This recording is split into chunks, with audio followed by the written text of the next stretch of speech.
Hi guys, good evening. It's Bruce Jack here, and Christian just asked me very briefly to give a quick tasting of the Bruce Jack Reserve Sauvignon Blanc, which I'm very happy to do.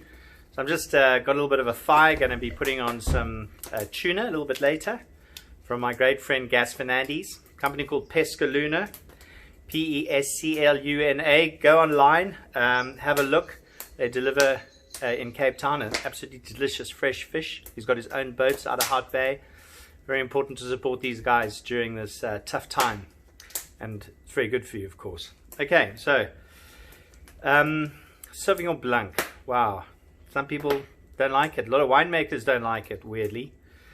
It's kind of a snob thing sometimes. Sometimes there's a point. A lot of it's very samey. A lot of it doesn't really talk of its place. It can be made in huge quantities and can be a bit bland. Never watery, but sort of lacking in character, lacking in gravitas. It's very difficult to screw up a Chardonnay. It's quite easy to grow up a Sauvignon Blanc, and that's often from where it's grown. So in South Africa, we're blessed with some really amazing areas where Sauvignon Blanc produces something quite unusual.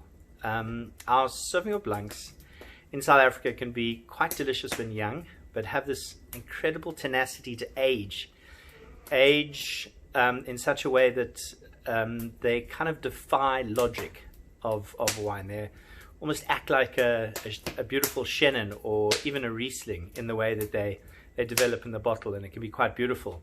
And one of those areas that allows us to do that is Elim, and the other one, we've got Darling on the west coast, of course. The other one is Elgin.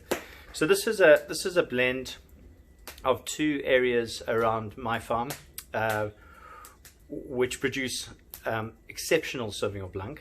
50% is from Elim vineyards. They're from the same vineyards that make the Black Oyster Catcher. Dirk Human is a brilliant guy and a wonderful farmer. He's done an enormous amount for animal welfare and eco environment around that part of Cape Agulhas, next door to Francis Pratt, where of course the Berriot comes from, that famous and quite culty Sauvignon Blanc in South Africa. And the other 50% of the grapes come from Elgin. Now, it's a secret where they come from because it's a vineyard I don't want anyone to know about. But together the combination is extraordinary, and it gives you something that kind of lacks in both areas. So Elgin for me lacks a lot of minerality on the finish. It's full of minerality on the palate, and it kind of just needs a little bit extra go when it comes to the finish of the wine, and you get that from Elim in spades. So you kind of putting these two pieces of puzzle together. Elim itself sometimes lacks a little bit of fruit on the entry. Elgin, of course, has that in buckets.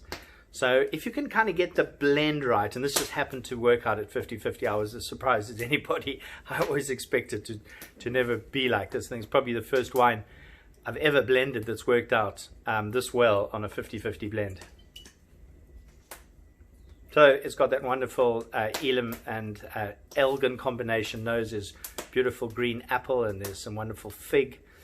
There's beautiful gooseberry, and the fig is quite nice. It's sort of kind of ripe Turkish type of figs, not really our November fair that we make jam from. This is quite extraordinary. It surprises me all the time because it's a wine, I must admit, I never really expected to be this delicious, and I'm very, very happy with it.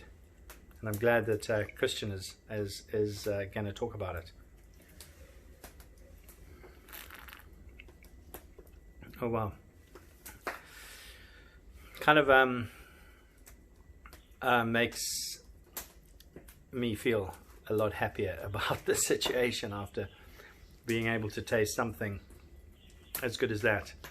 And it's got nothing to do with me really, the winemaker. When it comes to Sauvignon Blanc, you just really, it's paint by numbers.